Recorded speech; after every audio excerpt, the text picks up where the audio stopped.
Staying sane is hard work.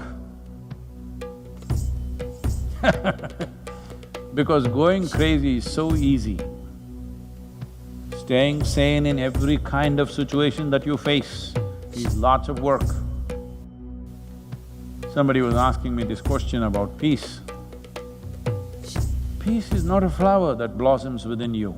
You have to enforce it. You have to enforce it, you have to make sure that you're peaceful. Otherwise, when things that you don't like happen around you, if you're exposed to the world as I'm exposed, 90% of the time, things that you don't like are happening all over the damn place. The simple practice of Surya Shakti, how to manage your energies the way you want. If your energies are exuberant, you will not take your life. They've become feeble. They might not have become feeble because of physiological conditions. They've become feeble, suppressed by the weight of your psychological stuff. Because of that, energies have become feeble. If you had just learnt how to think and feel the way you want, this would never have occurred to you in your life.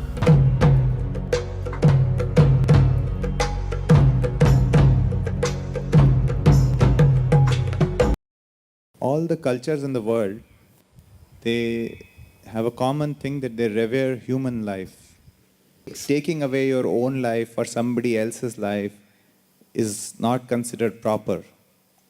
But if one is really suffering, one has got a bad deal in this life, then why can't just one, start a new game, end this one and restart the game?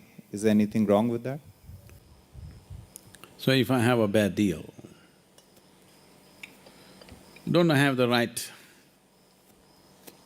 to shut it up and come back again? If you have a bad deal with your job, you could just quit. If you have a bad deal with your marriage, you could just divorce. If you have a bad deal with the society in which you live, you can come to Isha Yoga Center.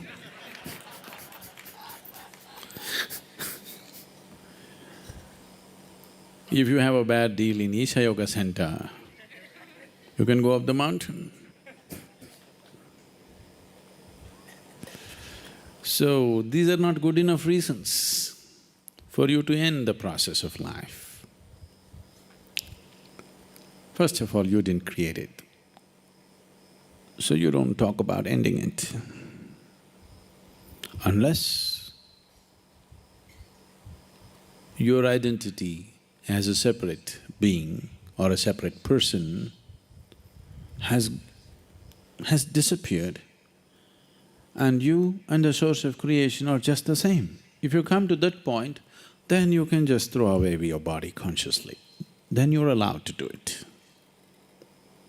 Not by damaging the body, not by hanging from a tree. We don't mind burying you under the tree, but hanging from a tree is neither good for you nor for the tree.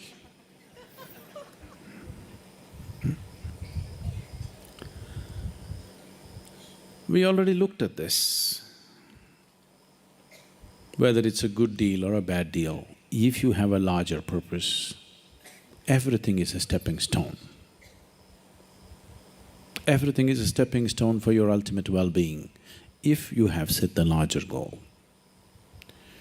Every situation that you get into, you are getting so identified and caught up with it, now it feels like it's better to end your life.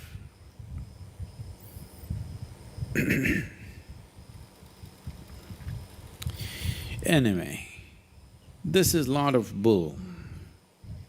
Because today something is going wrong, you want to end your life.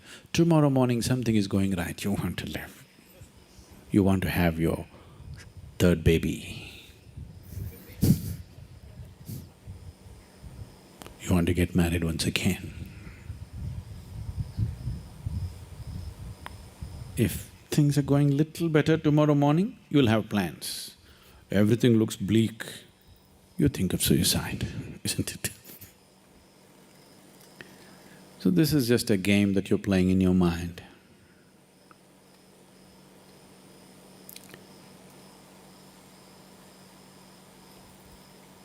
It once happened. A salesman decided to go into a new development, housing development. He thought no other salesman would have still ventured yet because it's a new development. So he wanted to be the first one, be the early bird. So he went and knocked on the very first house that he saw there. A lady came and opened the door. Without giving her a chance, he just slipped into her house, took a lot of cow dung, fresh cow dung, from his bag and threw it all over the new carpet. And he said, "See, I have a wonder vacuum cleaner. You watch it. I'll clean this carpet without even leaving the slightest of odor. If I don't do it, I will eat every piece of this cow dung myself. I will eat it."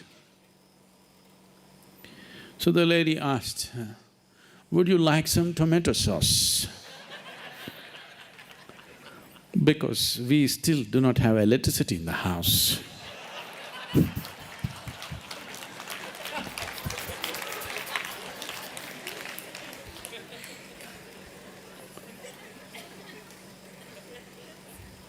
What you need is a little bit of tomato sauce. Tastes a little good, then you suddenly want to live. Just eating cow dung, you feel like dying.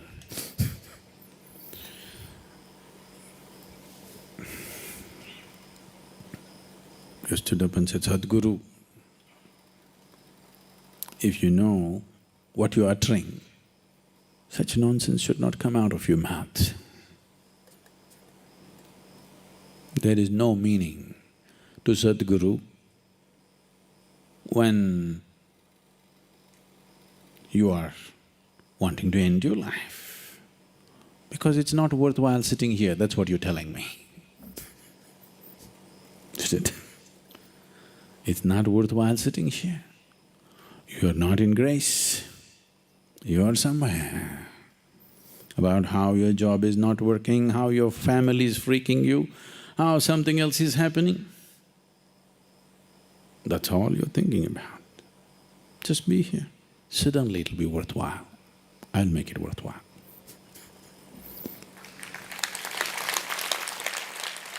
After the recent death of a Bollywood star, there is a lot of debate in the country about nepotism. Some people believe it is their karma that they are born into a certain privilege. Is this true? I know Hollywood is a place. I refuse to use the other word because I think it's kind of ridiculous to use that word, but everybody has started using that word anyway. The Mumbai cinema scene lost a upcoming star. Well, you can always…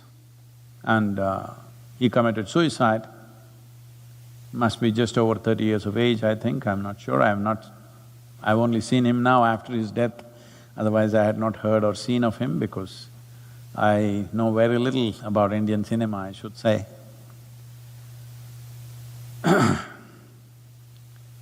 So this young man who had a one, I think, very successful movie, who is an upcoming star, people were looking at him as a promising talent. Suddenly, one morning he commits suicide, hangs himself. So kind of people are shocked. While you're particularly aiming at nepotism, well, that could also have added to things. But you must understand, every year, 800,000 people take their own life. Between 15 to 29 years of age, suicide is one of the biggest causes of death in the world. 800,000 people per year means every 40 seconds somebody is taking their own life.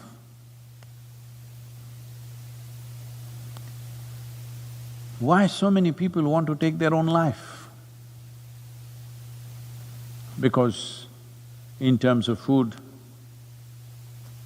world is better organized than ever before. Very few nations in the world still suffer from starvation. All other places, 30% of the world's population is obese, that means definitely there is no starvation. But certain part of the world, another 30% maybe or another 20% in the world, unfortunately, are malnourished. A small number is towards starvation. In many ways, compared to any time in the history of humanity, our food is better organized. So that's not the reason for death, that people could not find food and they died. No, they're killing themselves. Healthy people, well-to-do people are killing themselves. Why would any individual want to take their own life? You do one thing, go outside, find an ant. See, you try to trap him, try to act like you want to harm him. He will do everything possible to save his life, because that is the nature of life. An ant does not think, I'm just an ant, a worthless little ant, what is there if I die? That thought never occurs to him, because he is programmed by nature. That life is the most significant dimension that's happening to him. Other aspects of his life, whether they're happening or not, we do not know. But he clearly knows the most fundamental and significant element of his life is life itself. Every creature in this world understands that. Only a human being somehow can defeat this. When your survival is in question, you also understand that. But when survival is not in question, then your psychological realities become bigger than your existential reality. Because of this, if it's wrong kind of thought process and emotions start happening, you will start moving in this direction. Well, there's a whole lot of people who constantly hitting me because I said, whether you are well or ill, physically and mentally, is your choice. Well, sometimes you may get infected with something. Infections and things that come from outside are different. But things that you generate from within is entirely your choice. You may not know how you're making the wrong choices, but knowingly or unknowingly you're making the wrong choices, because all chronic sufferings that you have, physical or mental, is generated from within. Maybe it is so strongly generated, sometimes you feel helpless about it. True, I agree with that. But at the same time, how much intensity of problem do you suffer and how you suffer is definitely controllable from within. A whole lot of people go into depressed modes at various times in their lives when things don't happen the way they think it should happen. If two things today do not happen the way you want them to happen, by today evening you may be somewhat depressed.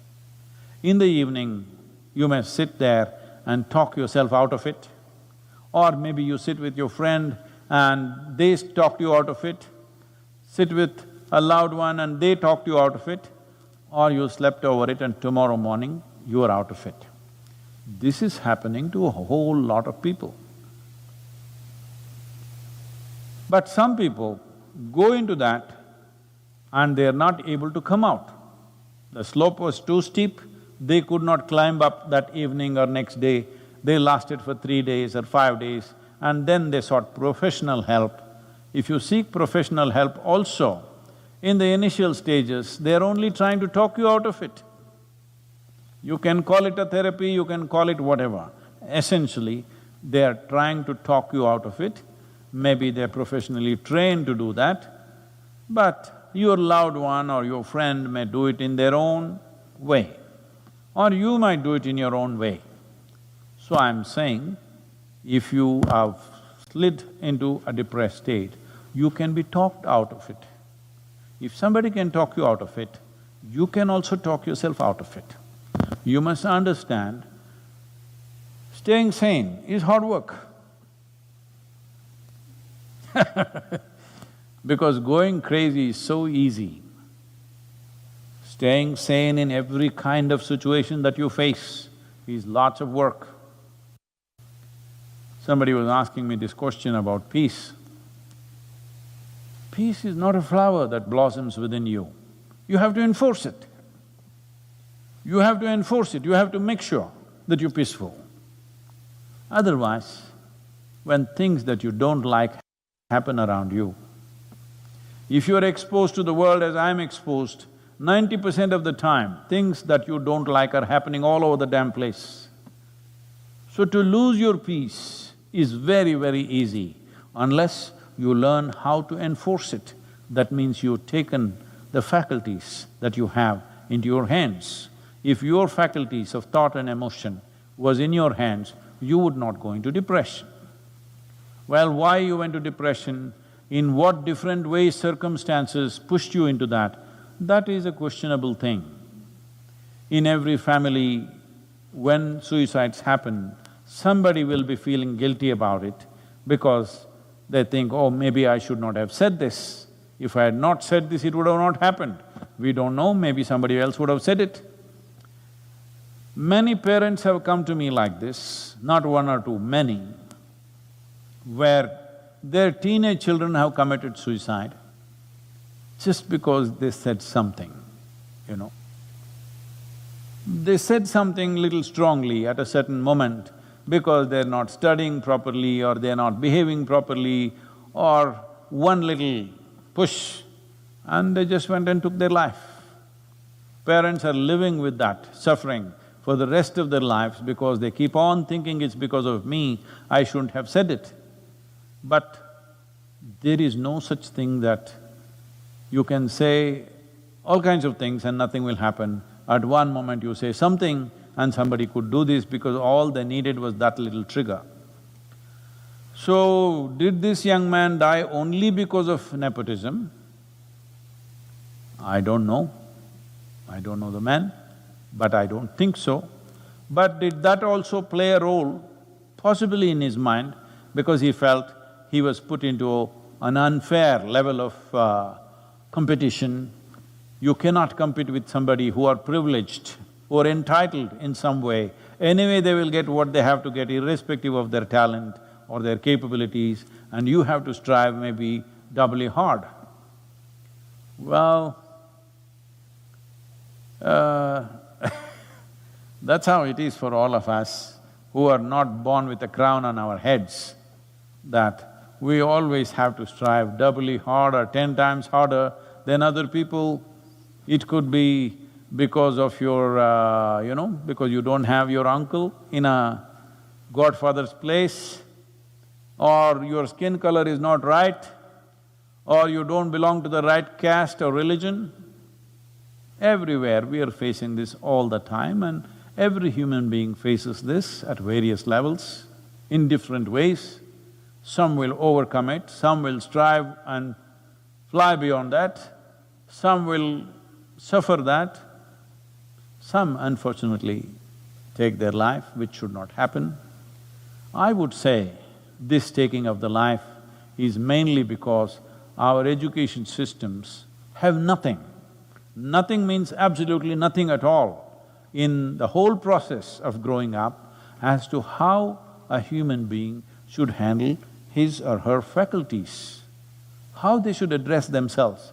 It's all about fixing the world, it's all about knowing about the galaxies out there, about every atom in the universe, all kinds of stuff, not a thing about this one. For that we are paying a price as a generation. 800,000 people, every 40 seconds, a person who need not die, dies of their own hand. This is the worst tragedy that's happening in the world, and People are expecting these numbers will rise in the next 10 years in a big way. Whatever that big way is, if 800,000 is not big enough, what is big, I don't know. This is mainly because there is no system teaching how to manage your chemistry. This is why yoga, this is why inner engineering is so significant. If you just learn to think and feel the way you want, this will not happen in your life. This should not happen in anybody's life, because as it is, it's a brief life. It's not for you to end it. Time will come for that.